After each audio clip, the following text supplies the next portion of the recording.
tema da nossa conferência é Fortalecendo as Mãos para a Obra. Esse é o tema sobre o qual nós temos falado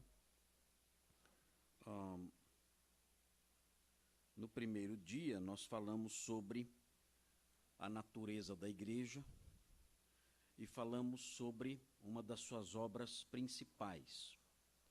Dissemos que a igreja é a casa de Deus, dissemos que ela é a Assembleia do Deus vivo e dissemos que ela é a coluna e o baluarte da verdade. E com isso nós então enfatizamos o dever que nós temos de preservar essa identidade e também de manter o nosso papel como protetores da verdade de Deus, enfatizando que se nós não o fizermos, não existe nenhuma outra organização, nenhum outro grupo, nenhuma outra instituição que o fará. Nós apenas temos essa responsabilidade. Nós também falamos ontem, dentro ainda desse tema de fortalecer as nossas mãos para a obra, nós falamos também do nosso dever de batalhar pela fé que de uma vez por todas foi entregue aos santos. E nós estudamos então na carta de Judas algumas formas através das quais nós podemos trabalhar, ou melhor, batalhar por essa fé, a fim de preservá-la, especialmente em face da ameaça dos falsos mestres, que sempre existiram e existirão até o fim, dentro e fora da igreja, ameaçando a verdade, tentando destruí-la, se infiltrando. A linguagem de Judas fala de falsos mestres se infiltrando na igreja. A linguagem que ele usa sugere a ideia de uma serpente que sorrateiramente vai se insinuando em um determinado ambiente, e é assim que os falsos mestres fazem. Eles vão se insinuando, vão ganhando seu espaço, e então, quando nós vemos, eles já estão numa posição de destaque, envergonhando o Evangelho de Cristo. E nós então falamos da necessidade de batalharmos, e rogamos a Deus que fortalecesse as nossas mãos para essa obra, que é uma obra, por assim dizer, militar, de batalha, de guerra, de luta contra esses perigos. Hoje eu quero falar sobre uma outra obra que pertence à igreja. Estamos enfatizando este tema, fortalecendo as mãos para a obra. E a obra da igreja não é somente uma obra de defesa. A obra da igreja, os irmãos devem saber, é também uma obra querigmática. E o que é que isso significa? Significa que a obra da igreja é também uma obra proclamadora. E nós vamos falar sobre isso hoje pela manhã e falaremos também sobre isso hoje à noite. A igreja não é uma entidade assistencialista. Por causa do advento do liberalismo, da teologia liberal, a mensagem da igreja foi comprometida. Falsos mestres surgiram a partir do século XVIII, do século XIX, e começaram a questionar isso na Europa, e agora já chegou ao Brasil já faz algum tempo, começaram a questionar alguns dogmas eclesiásticos. Por exemplo, existe de fato, é uma realidade o conceito que nós pregamos do Deus encarnado? A teologia liberal questiona isso, dizendo, na verdade, que Jesus Cristo não é divino. A teologia liberal também questiona a ressurreição, dizendo, será que a ressurreição realmente é um fato histórico? Será que não há uma distinção entre o Jesus histórico e o Cristo da fé? Será que o Cristo ressurreto não é apenas um mito? E o Cristo histórico, na realidade, se é que ele existiu, ele jamais ressuscitou e o seu corpo não está lá sepultado em algum lugar na Palestina? Esses questionamentos foram feitos pela teologia liberal. E quanto à salvação? Isso existe? Salvação de quê? Do inferno? Mas o inferno existe? Será que o inferno não é mais um mito das religiões do passado que os cristãos assimilaram? E esses questionamentos todos foram feitos e têm sido feitos ainda hoje. Há um pastor na minha igreja, que é talvez bem conhecido dos irmãos também, o pastor Thomas Tronco, e ele é o responsável por trabalhar na divulgação dos nossos sermões, dos nossos estudos, dos nossos escritos na internet em nossa igreja. Ele trabalha praticamente só com isso. E ele participa, então, de vários grupos, e ele participou de um grupo de pastores batistas. E, no diálogo com esses pastores, ele me disse que disseram assim para ele: vem cá, na linguagem popular deles aí, conversando entre si. Vem cá, pastor Thomas, vocês aí na igreja ainda acreditam nessa história de inferno? Vocês ainda acreditam nessa história de ressurreição? Vocês ainda acreditam nisso? Isso, um grupo de pastores batistas dizendo isso.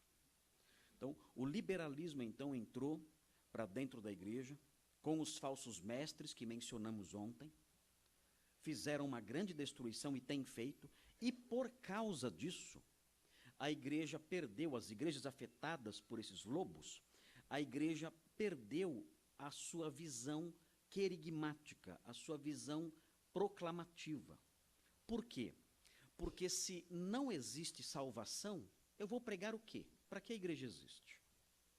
Se não existe inferno, perdição, salvação, nada disso, por que a igreja tem que continuar de pé? Por que não trancar a porta e o pastor arrumar um outro trabalho, e os pastores arrumarem um outro trabalho, e os irmãos irem para casa, tendo tantas coisas para fazer?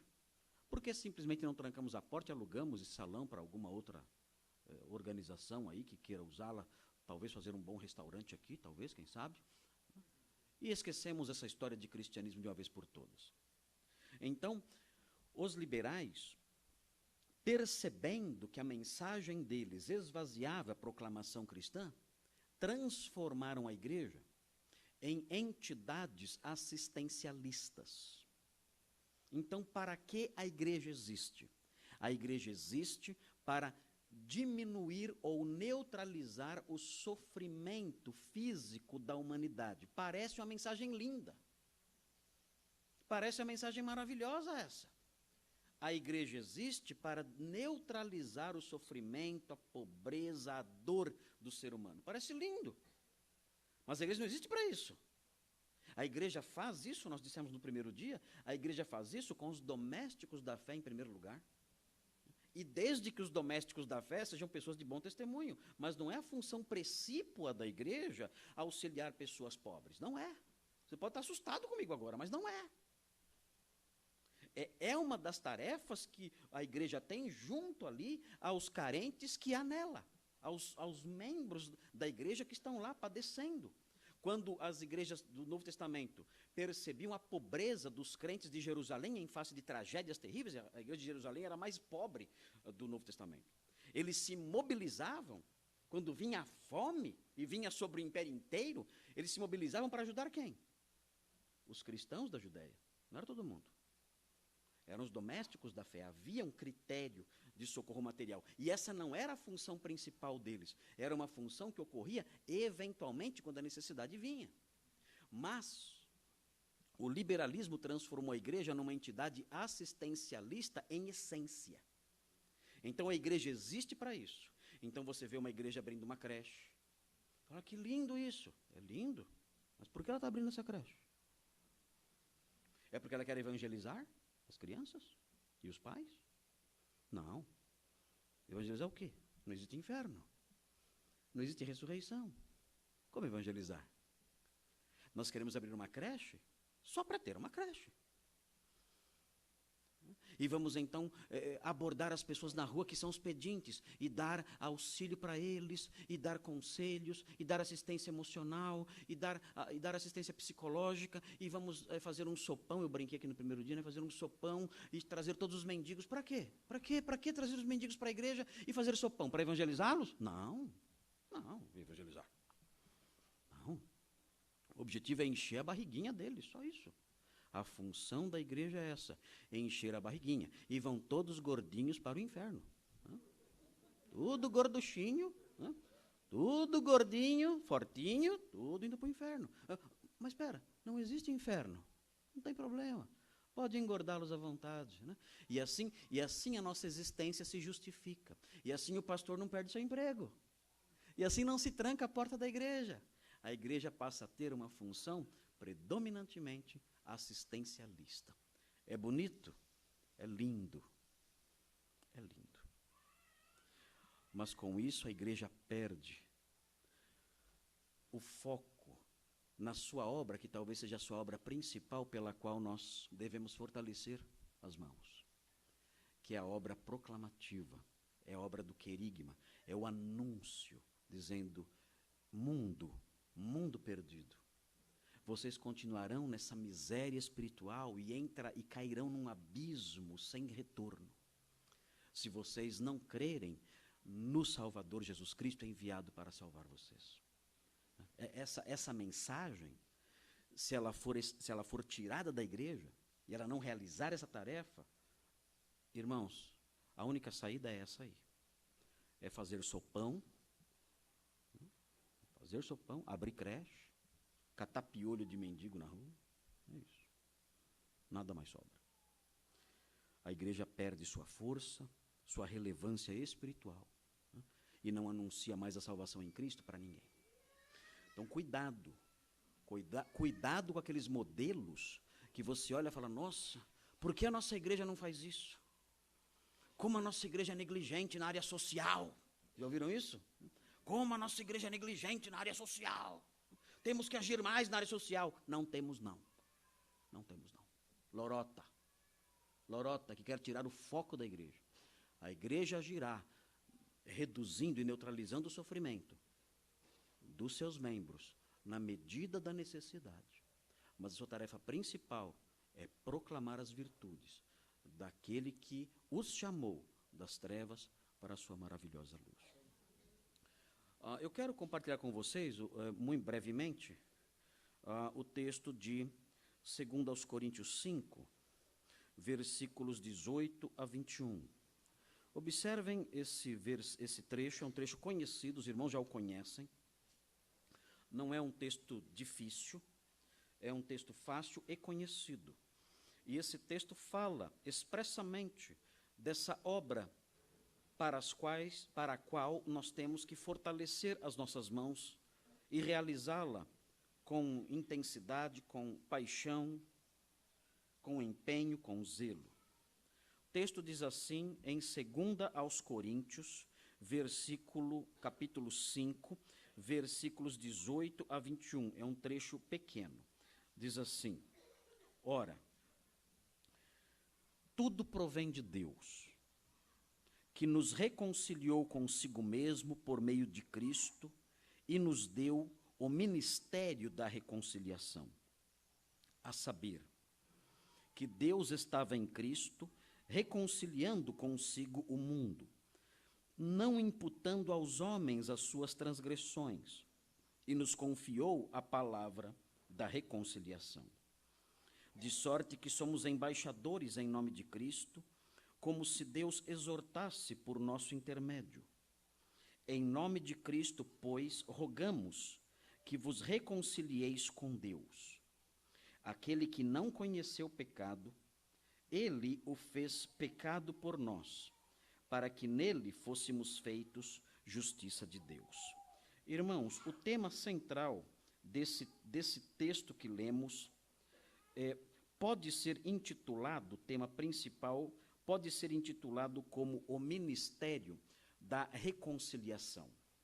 E eu quero que os irmãos me acompanhem, porque eu vou expor 4 realidades acerca desse ministério, do ministério da reconciliação. Cada realidade ligada a ele está ligada a um versículo. No versículo 18, nós temos a fonte do ministério da reconciliação. No versículo 19, nós temos o significado do ministério da reconciliação. No versículo 20, nós temos o instrumento do ministério da reconciliação.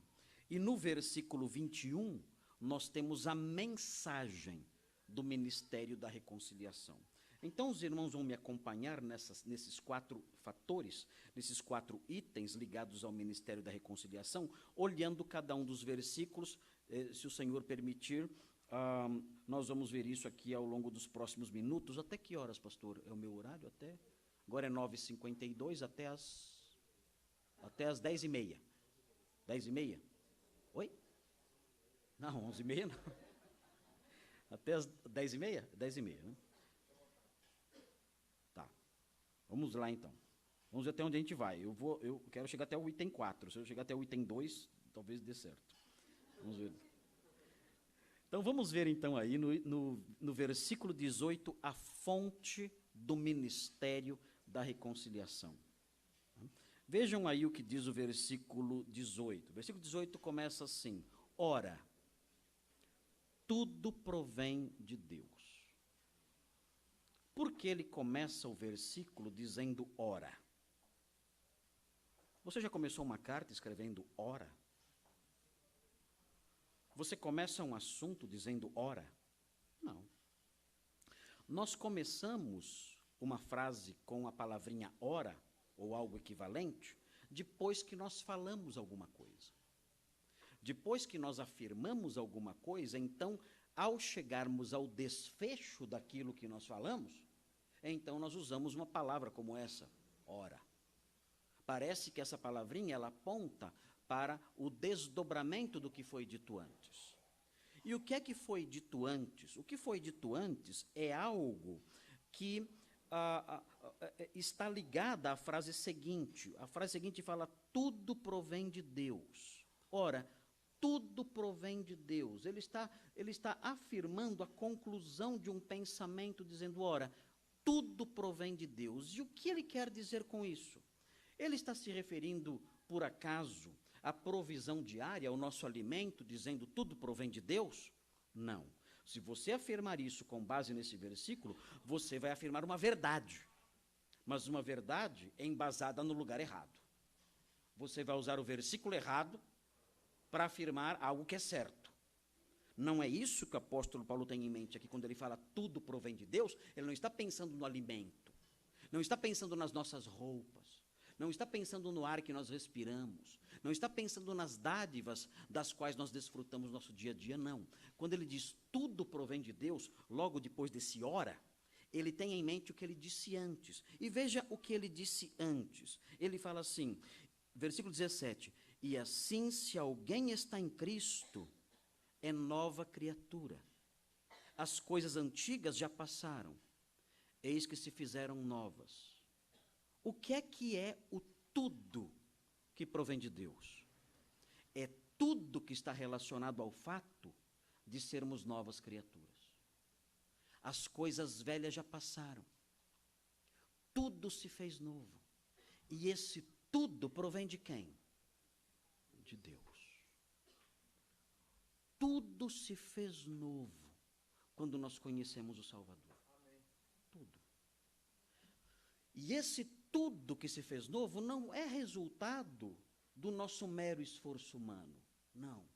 Paulo diz no 18, tudo isso, tudo que se fez novo, provém dele.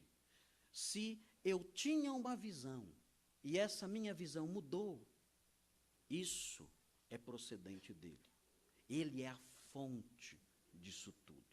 Quando nós olhamos os versículos anteriores, voltando mais no texto, não dá tempo de fazer isso com tudo aqui. Nós aprendemos que antes, diz o versículo 16, nós conhecíamos as pessoas segundo a carne. Como é conhecer alguém segundo a carne? A Bíblia tem algumas expressões que nós olhamos para elas e dizemos, mas o que isso significa? O que significa conhecer alguém segundo a carne? Conhecer alguém segundo a carne é avaliar uma pessoa a partir da perspectiva de olhos naturais. Nós éramos assim. Nós olhávamos para as pessoas a partir da sua beleza física, a partir do seu status status social, a partir da sua formação intelectual, quantos diplomas ela tinha na parede, quantos carros ela tinha na garagem, quanto ela tinha na conta corrente, se ela era uma pessoa importante ou uma pessoa menos importante aos olhos do mundo. Nós considerávamos as pessoas segundo a carne. Mas agora, Paulo diz, depois que nós conhecemos a Cristo, nós não conhecemos mais ninguém desse jeito. Nós não avaliamos mais ninguém desse jeito. Nós temos outra visão agora. Ele fala, nós antes conhecíamos até Cristo segundo a carne. Nós olhávamos para Jesus e dizíamos, ele é um professor, ele é um mestre, ele é um filósofo. Agora, diz o texto, nós já não conhecemos a Cristo desse modo. Ele não é um mero professor, um mero ativista social, nada disso. Ele é o Salvador. Mudou a nossa visão. As coisas velhas já passaram. Tudo se fez novo. E isso provém de Deus. Mas, voltando para o versículo 18, o apóstolo Paulo fala de mais uma coisinha que veio de Deus. E o que é que veio de Deus na sequência que nós temos aqui? O texto fala assim, tudo provém de Deus, que nos reconciliou consigo mesmo. O que ele nos deu? A sua amizade. É interessante notar nesse versículo que a reconciliação é uma iniciativa de Deus. Deus nos reconciliou. A iniciativa foi dele. Agora uma pergunta para os irmãos pensarem. Quem ofendeu quem? Quem ofendeu quem? Deus nos ofendeu ou nós o ofendemos? Nós o ofendemos. Mas o texto aqui diz que ele tomou a iniciativa e nos reconciliou. Ele, o ofendido, se aproximou de nós, buscando estabelecer a paz conosco. A iniciativa foi dele. Já imaginou isso? Alguém que é o ofendido, alguém que foi afrontado na sua dignidade, na sua honra, esse alguém se aproxima e toma a iniciativa de fazer as pazes, de reconciliar. E o texto fala, olha, ele fez isso, ele nos reconciliou consigo mesmo por meio de Cristo e nos concedeu mais uma coisa. Ele nos concedeu novidade de vida, tudo se fez novo. Ele nos concedeu a sua amizade, nos reconciliou consigo mesmo, e agora o texto diz que ele nos concedeu o ministério da reconciliação. A palavra ministério, traduzida aqui como ministério, é a palavra diaconia. Todos os crentes, estendendo esse texto aqui para todos os irmãos, Paulo fala dele aqui, mas estendendo esse texto para toda a igreja, isso faz com que toda a igreja seja formada por diáconos. Nós todos recebemos um diaconato. O diácono era alguém que servia às mesas. Esse era o diácono. Era um servo de um nível um pouquinho mais baixo. Existiam os servos que eram os oikônomos, os mordomos, os administradores de uma casa. Eles cuidavam da administração da oikos, como eu disse no primeiro dia. Mas aqui no texto, nós vemos que o ministério da reconciliação é um diaconato, é uma diaconia, é um serviço de quem serve às mesas. E nós recebemos esse serviço. Sabe qual é a sua função? Na oikos de Deus, você é um garçom. Você é uma garçonete. Você é um escravo, uma escrava, um servo, uma serva que recebeu do dono da casa, do senhor da casa, do pater familias, do soberano sobre aquela oikos, recebeu uma função. E essa função que você recebeu dele, não de outro qualquer, mas diretamente dele, é o diaconato, é a função, é a tarefa, é o serviço de servir às mesas. E o mundo está com as mesas vazias, morrendo de fome. Nós precisamos pedir a Deus, Senhor, fortalece as minhas mãos para levar a bandeja do seu alimento para as mesas que estão vazias. Eu recebi o diaconato das mesas, o serviço das mesas. Eu recebi o serviço de me aproximar das mesas vazias. Ou de mesas piores, em que as pessoas estão comendo, mas comendo comida podre. E o Senhor me deu uma função, uma tarefa. Essa tarefa não foi inventada pela igreja. Essa tarefa não foi inventada pelos pastores da igreja. Eles não criaram isso da cabeça deles porque ouviram falar. Eles não inventaram isso porque querem ampliar a igreja para que tenhamos, então, uma igreja mais cheia. Não é isso, não é esse o objetivo principal. Na realidade, quem deu essa tarefa a cada um de nós, o serviço, o diaconato, a diaconia da reconciliação, foi o próprio Deus. O texto diz, Ele nos deu uma diaconia. E a diaconia da reconciliação. Eu vou servir o prato da paz com Deus para um mundo que está sentado às mesas, comendo o lixo que o diabo colocou diante deles. E a minha tarefa é essa. É me aproximar com esse prato, com essa bandeja. Senhor, fortalece as minhas mãos. Há tantas mesas. Há tantas mesas vazias. Há tantas mesas repletas de comida estragada. E estão comendo e bebendo essas podridões. Mas eu tenho o alimento da paz. Eu tenho o alimento da reconciliação. Eu tenho a mensagem da reconciliação. E eu quero servir. Fortalece as minhas mãos. Quem é a fonte do ministério da reconciliação? Nós aprendemos, tudo provém de Deus. E Ele nos deu esse ministério. Você sabia que você tem esse trabalho? Senhor, me dá coragem, eu tenho medo. Não tem problema. O Espírito Santo diz, recebereis poder.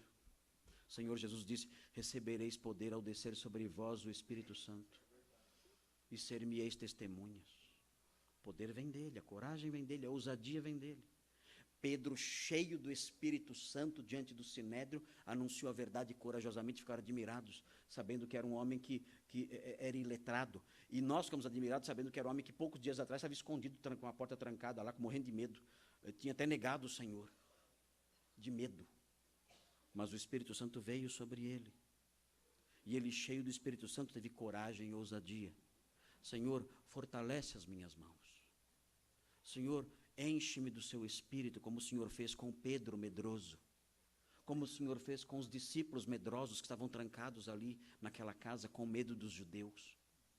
Fortalece as minhas mãos pelo enchimento do Espírito do Senhor, para que eu tenha coragem e saia para servir as mesas deste mundo.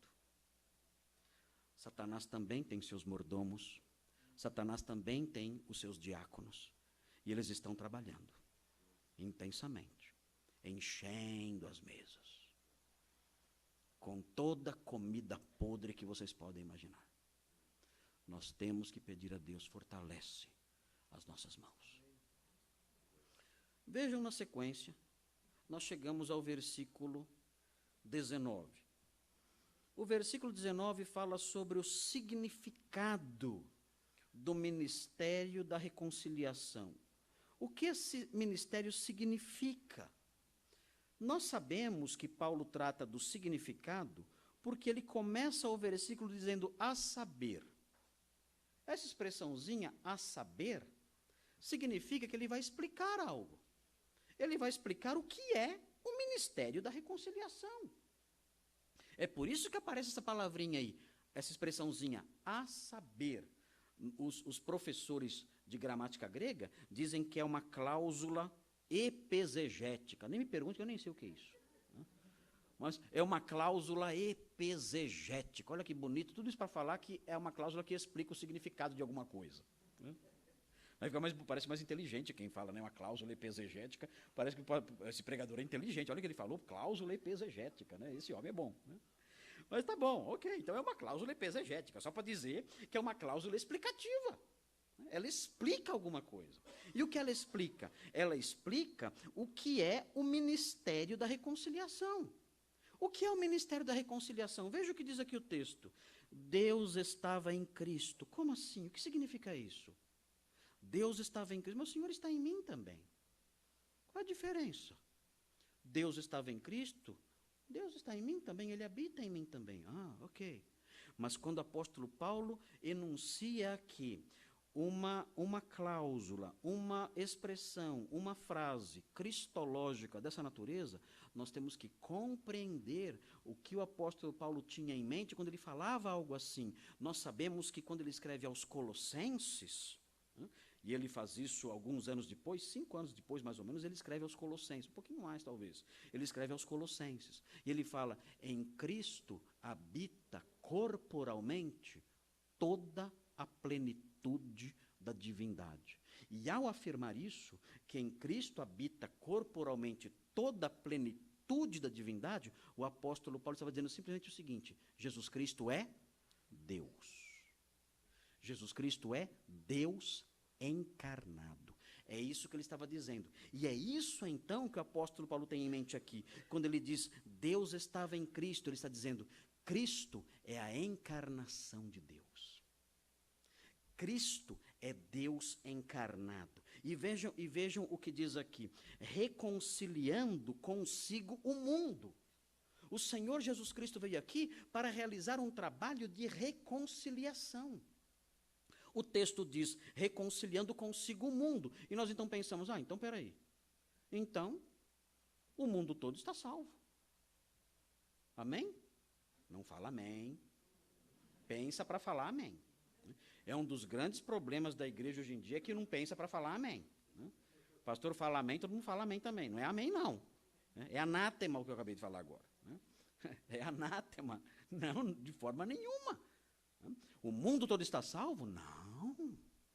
Então, por que ele fala reconciliando consigo o mundo? Muito simples.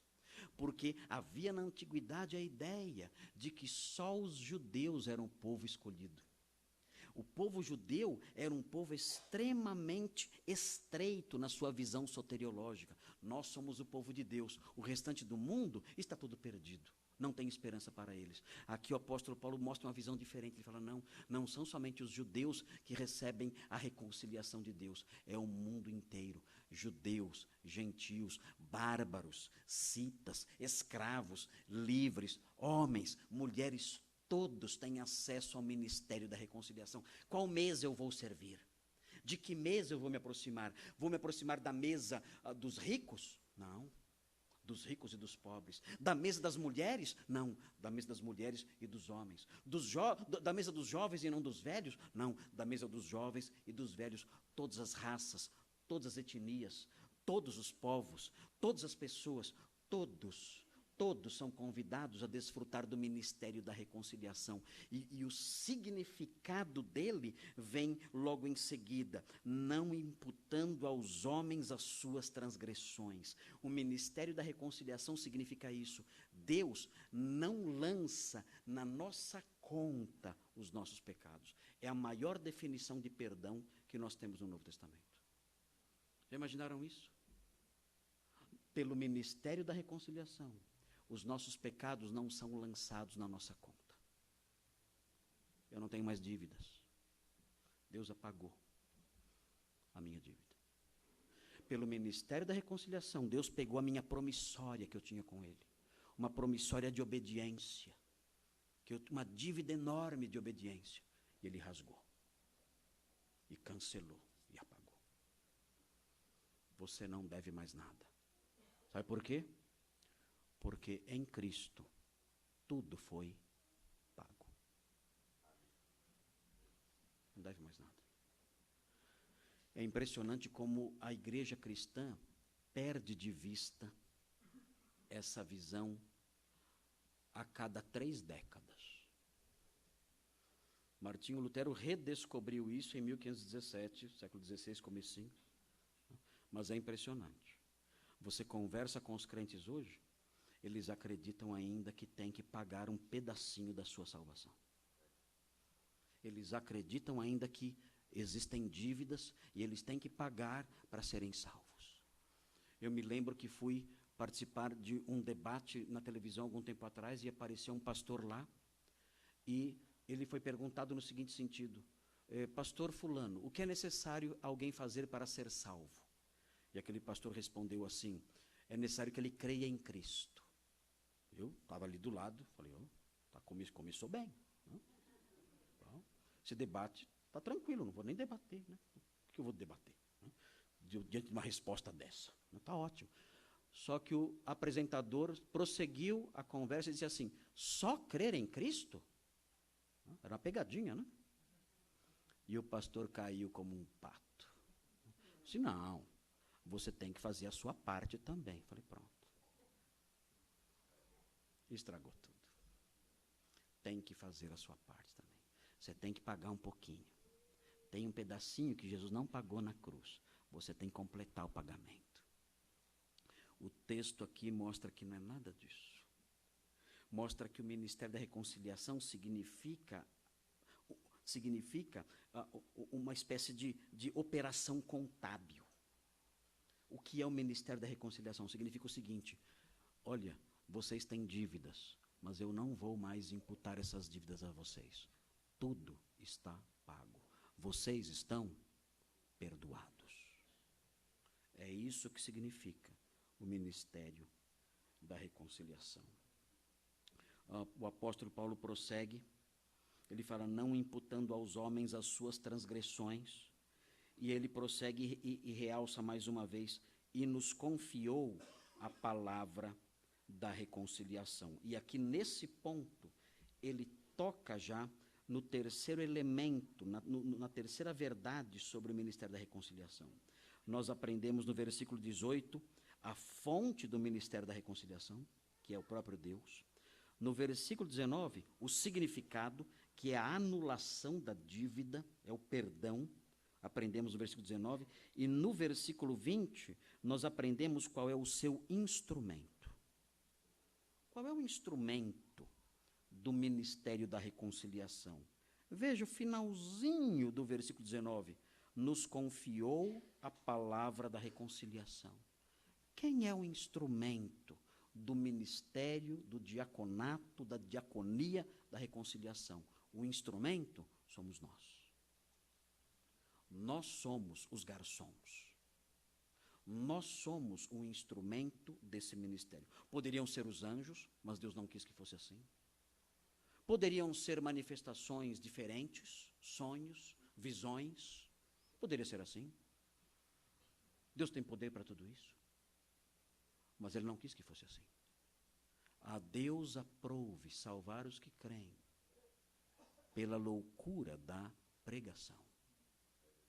Deus quer salvar os homens através da pregação da sua igreja.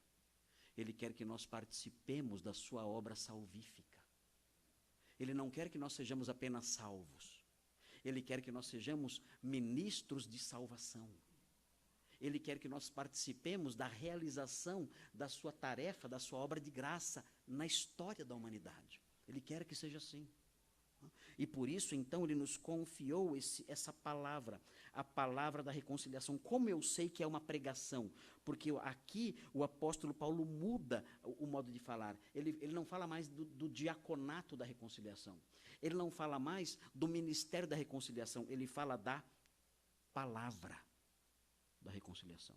E quando ele fala da palavra da reconciliação, isso significa que a reconciliação envolve falar. Como eu realizo o ministério da reconciliação? Falando. Falando. A Deus aprove salvar os que creem pela loucura da pregação. É falando.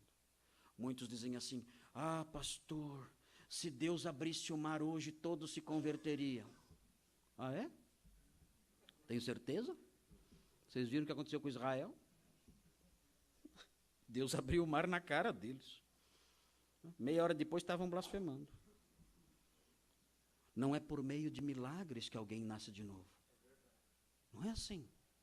Não é vendo milagres que alguém nasce de novo, não é assim.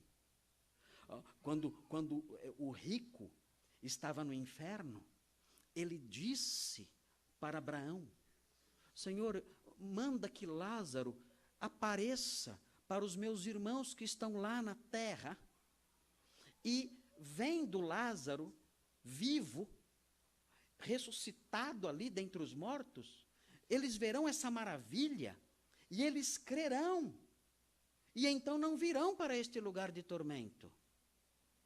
O que Abraão respondeu? Eles têm Moisés e os profetas. O que é isso? Eles têm a palavra de Deus. Se eles não ouvirem a Moisés e os profetas, não se arrependerão, ainda que alguém ressuscite dentre os mortos. A pregação tem mais força do que o milagre.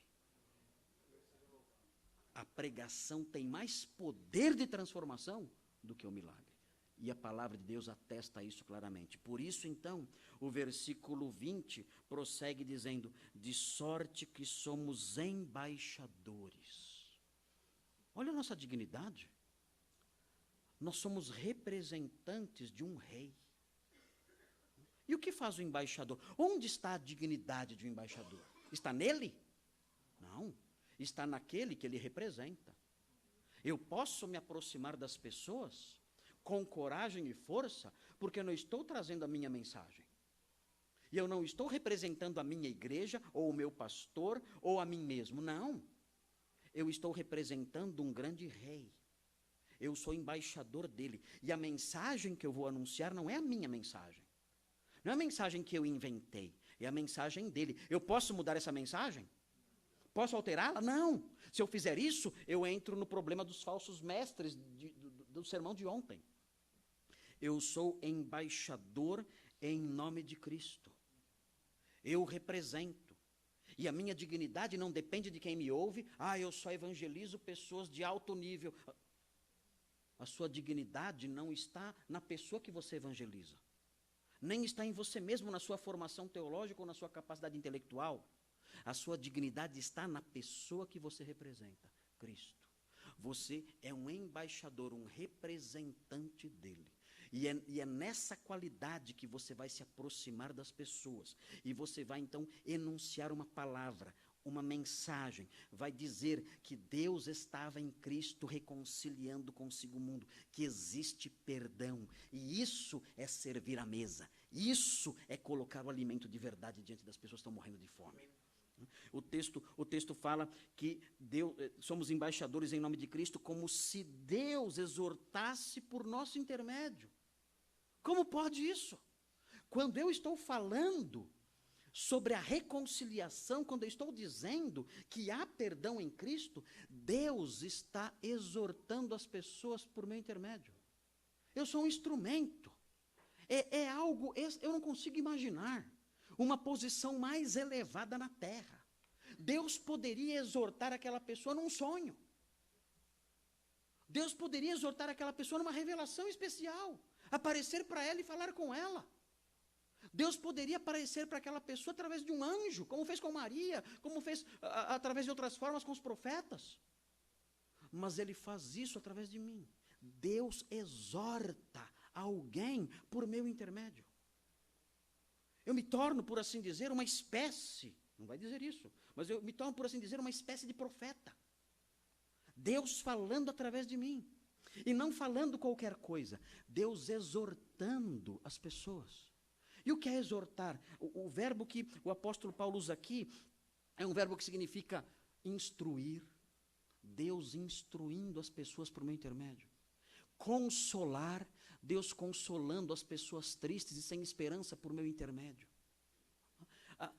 Admoestar, corrigir, Deus corrigindo e admoestando as pessoas por meu intermédio.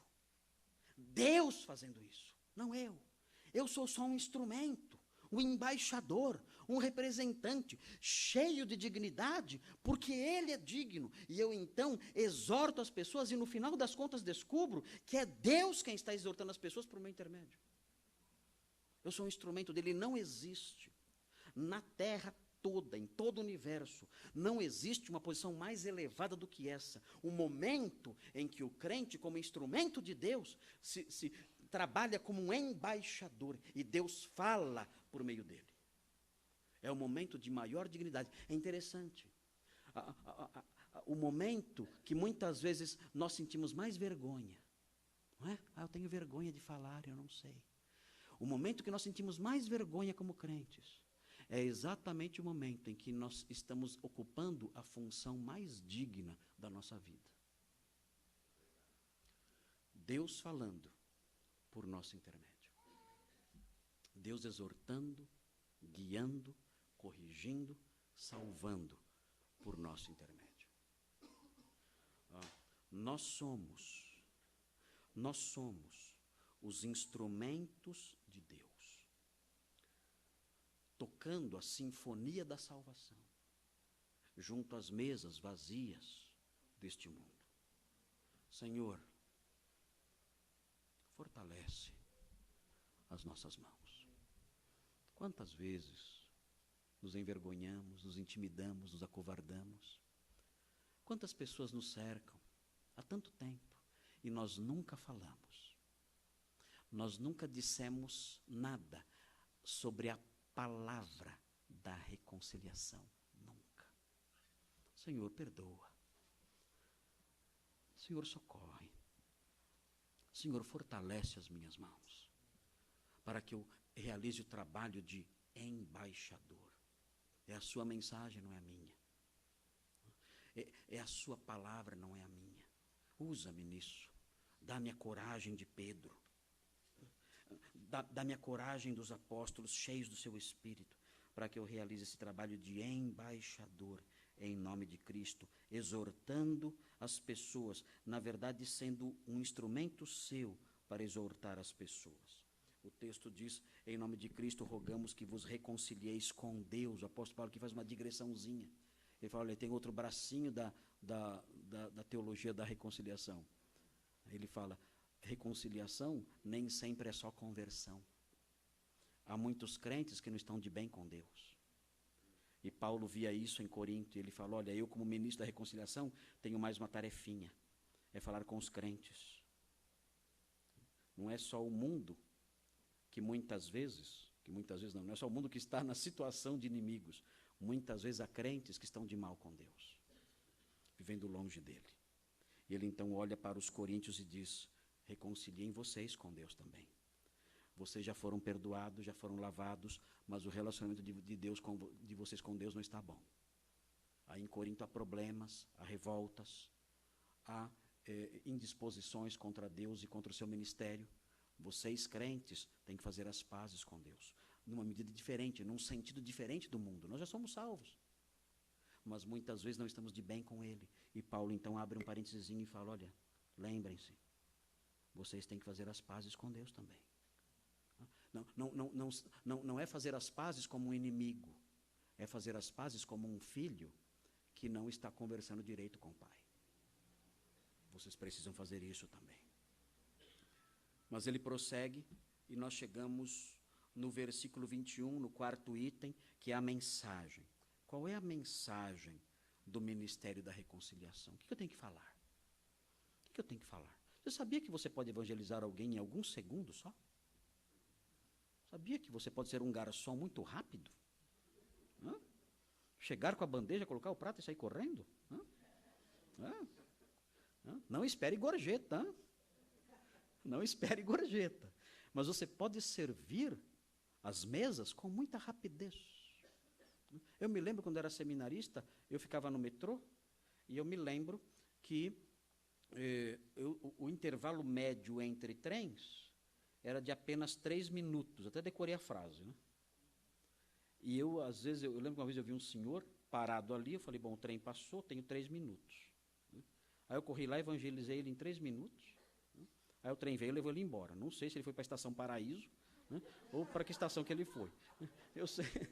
Eu sei que consegui evangelizá-lo nesse tempo, bem rapidinho. Por quê? Porque a mensagem é curta.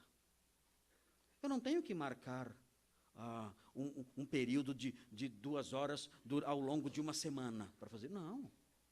Eu não preciso de um período de 2 horas toda segunda-feira por 6 meses. Não preciso disso. Se a pessoa quiser, ok. Mas eu não preciso disso. Eu posso evangelizar a pessoa em poucos minutinhos, dizendo para ela o seguinte: olha, aquele que não conheceu o pecado, Cristo, que nunca pecou, ele se fez pecado por nós. Aquele que nunca conheceu o pecado, ele tomou o lugar dos pecadores e foi punido, como se fosse pecador por nós. E agora, quem crê nele, se torna justo diante de Deus, para que nele fôssemos feitos justiça de Deus. Se você crer nele, nesse que não tem pecado, e que sofreu como pecador em nosso lugar, se você crer nele, você será considerado justo diante de Deus. Acabou o sermão. Preguei. Tem que fazer apelo, cantar, vem já, vem já. Não precisa não. Não precisa. Não precisa. Eu me lembro de um amigo meu, pastor, lá de São José dos Campos. Ele tinha o hábito de evangelizar todo mundo. Era impressionante, eu nunca vi. Ele só não evangelizava poste. Não podia andar com ele na rua. Era impressionante. Era uma coisa, o Júlio. Nunca vi coisa igual. E nós almoçávamos, de um curso que nós fazíamos, almoçávamos num restaurante que tinha uma escadinha que subia assim. E aquela escadinha era curta. E no alto da escadinha tinha o cafezinho. Nós estávamos tomando cafezinho lá um dia, e aí passou um senhor cheio de crucifixos, de um monte de coisa, e perguntou para ele alguma coisa, para o Júlio alguma coisa. O Júlio, eu te explico, eu vou descendo com você. E o Júlio evangelizou ele no trajeto do café até a porta, no final da escadinha. Ele conseguiu evangelizar o homem nesse trajeto. Ele pegou aquela cruz que estava pendurada no peito dele, e falou assim: essa cruz aqui, eu vou te falar de uma outra cruz. E falou da outra cruz, e o homem, eu estou indo embora. No final, eu já tinha feito apelo, já tinha cantado o hino, já tinha... E o homem foi embora evangelizado. O Júlio evangelizou aquele homem em segundos. Ele falou de Jesus, falou assim: nós somos pecadores, Cristo morreu pelos nossos pecados, quem crê nele tem a vida eterna, você deve deixar de confiar nessa cruz e confiar na cruz do Salvador que morreu em nosso lugar. E assim, em segundos. E o homem foi embora evangelizado. E eu continuei andando com o Júlio, chegamos no metrô. Eu falei: nossa, Júlio, você evangeliza todo mundo, como é que você faz? Você não para. Se não, eu gosto, eu tenho esse dom, eu falo de Jesus para as pessoas. Nesse momento chegou um homem e disse assim para o Júlio: moço, onde fica a Estação Paraíso? Eu falei: meu Deus.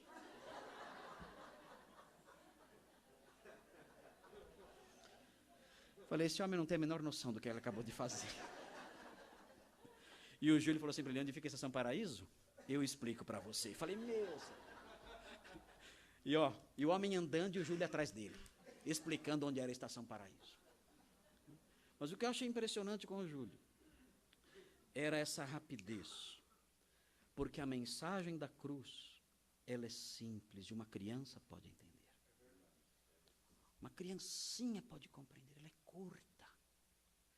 Eu posso apresentá-la: olha, aquele que não conheceu o pecado, aquele que é justo, ele se fez pecado por nós. Há uma troca aqui. Há uma doce, uma santa troca aqui. Ele não tem pecado, se fez pecado por nós. Eu tenho pecado, ele me fez justo diante de Deus.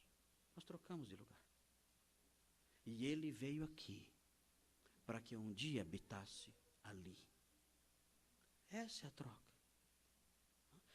O Senhor veio e realizou esse trabalho magnífico de se fazer pecado por nós, para que pela fé nós fôssemos justificados.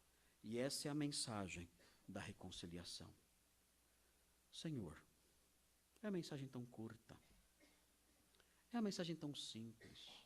Eu não preciso de um PhD, de obter um diploma de PhD em teologia para fazer isso. Eu não preciso ser um homem de grande retórica, de profundo conhecimento, de grandes habilidades apologéticas, de grandes habilidades retóricas. Eu não preciso de nada disso. Eu posso dizer isto aqui.